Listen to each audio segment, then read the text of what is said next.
Well, there is another scandal that's just hit the European Union, the heart of Brussels, the Death Star of Europe. So, we've had so many scandals over the last few years in the European Union, and we know that different branches have their own problems, from the European Parliament, which is that fake plastic parliament they have, to the European Commission. This article is from Politico, and this is about, well, the title is Inside Europe's Parliament of Bullies.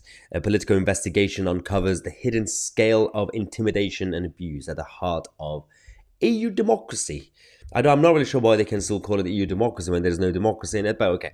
I'm just going to scroll down, go through some of the important aspects of this article. The whole piece is very long with a lot of evidence. Feel free to search for it yourself. But I'm going to just analyze what we've already seen. So, the EU bosses have repeatedly failed to protect the victims of bullying and harassment by powerful politicians. We know that's always been the case. The issue with this is that, firstly, this article focuses on, as it says, a picture built up over 4 months based on dozens of interviews and confidential documents show the system in crisis that has left junior staffers scared by years of abuse. One issue is about the staff. The other problem is a fundamental flaw in the system of the European project. We've already talked about in the past how the way the European Parliament works, it doesn't work based on parties, it doesn't work on actually based on representing countries properly. They have their own voting blocks in the European Parliament, so you have all these MEP groups instead of parties. But it doesn't really matter, because even though you have the Eurosceptic groups having a number of groups, they're working together, you still have the top of the EU having the favorite groups, which are more Europhile and federalism. They always allow them to call the shots, and they can't actually even, MEPs can't even introduce policies. It has to come from the European Commission, which is unelected, and then they bully people. You have to vote for them, otherwise you'll be in trouble. The gravy train, you'll be missing out on it. Witnesses and victims who were granted anonymity to speak candidly described feeling physically and mentally dead, or even suicidal, as a result of harassment, and suffering anxiety and sleep deprivation as they waited for several months or longer for their complaints to be processed. One likened the experience of the delays to waiting like prisoners on death row. We always talk about the problems we have in British politics. We talk about the scandals in the Labour Party, in the Tory Party, when it comes to complaints not being processed. That is also a huge problem. But fortunately, what we have in this country is, because it's still one nation, and you still have the media. I know we always criticize the mainstream media, but when there's a witch hunt, when there's a pressure, even by us and by people out there, it exposes that. It exposes Keir Starmer's Labour or Rishi Sunak's Tories when it comes to the lack of effort in dealing with all these complaints. So then they have to, and they do it. Although the cycle of doom repeats itself, that unfortunately, but we can always catch them out, we can always expose them, and they address it for a while. In the European Union, there's a culture of secrecy that this article also focuses on. So some insiders said that the scale of bullying within the HQ of EU democracy was out of control, while others allege that they have suffered, obviously, even physically and touchy, creepy harassment as well, and mind games. Often it was easier to keep quiet, and some victims said that they were advised they should just quit, just leave. One of them said, this is an MEP from Czech, saying, staff fear filing the complaints because the process is very stressful for the victims. I don't think they have confidence in the process.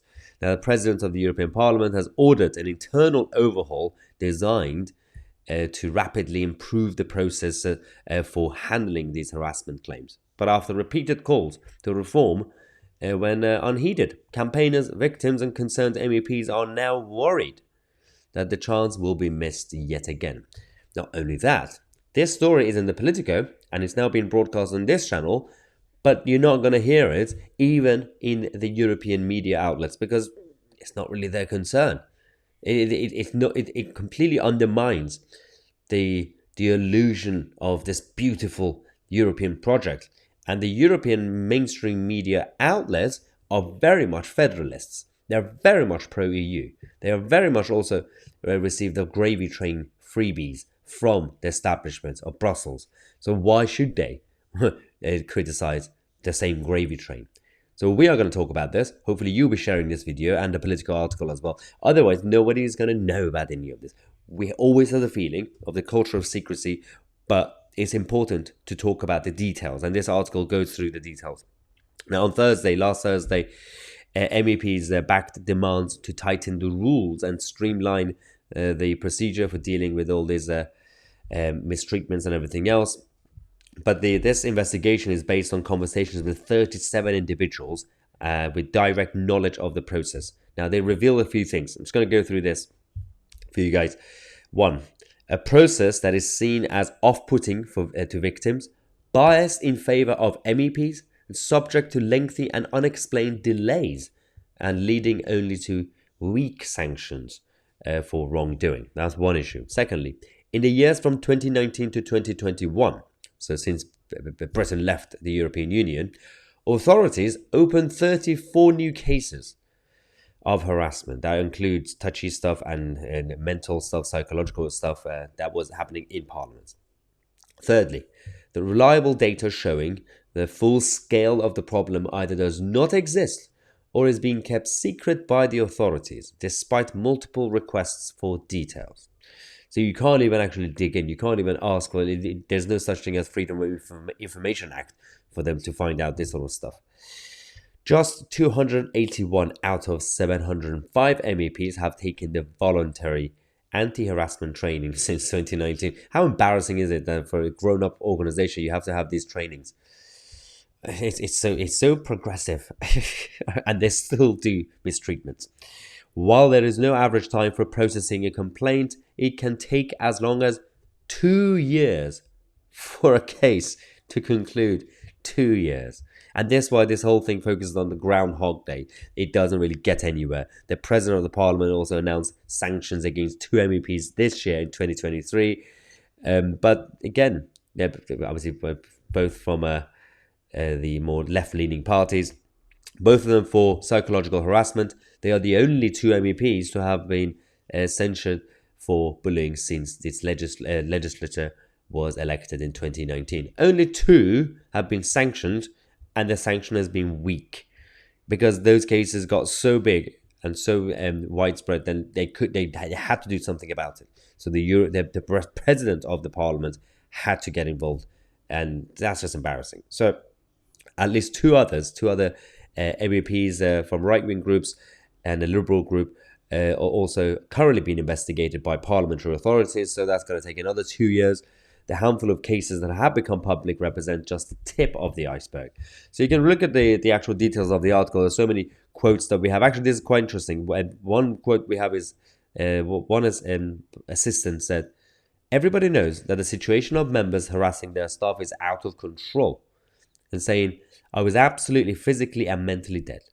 And again, it said that one assistant who lodged a case against his MEP described how he lost 10 kilograms and was diagnosed with post-traumatic stress disorder. And he said, when the phone vibrated, it was like something burning in my chest.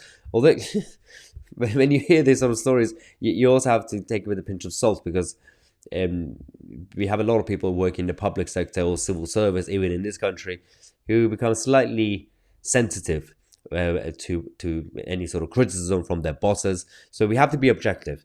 Maybe some of these cases are just snowflakey people who just cry at anything. But we know that when it comes to the other cases that include creepy, touchy cases, that's nothing to do with not interpreting properly. It's got nothing to do with snowflakes not being happy about their bosses shouting at them. So there's a culture of chaos in the European Parliament. But the problem is that even this is quite chaotic and it obviously secretive. Imagine how hard it will be if you want to try to dig in and find stories that happen inside the European Commission or the Council. That's going to be almost impossible to find. Anyway, this whole issue is going to be quite interesting to see if inside the actual European Parliament, if there will be any movement from the staffers or any of the lobbyists who get affected by this. I have a feeling they're just going to completely cover it up as usual because it undermines the whole of the European project. They're not going to have any appetite in dealing with the real cases. And we'll find out exactly what's going on. But let me know what you think in the comment section. Make sure to share this video and subscribe to the channel if you haven't. I'm Mahyar Tousi, and we are the media.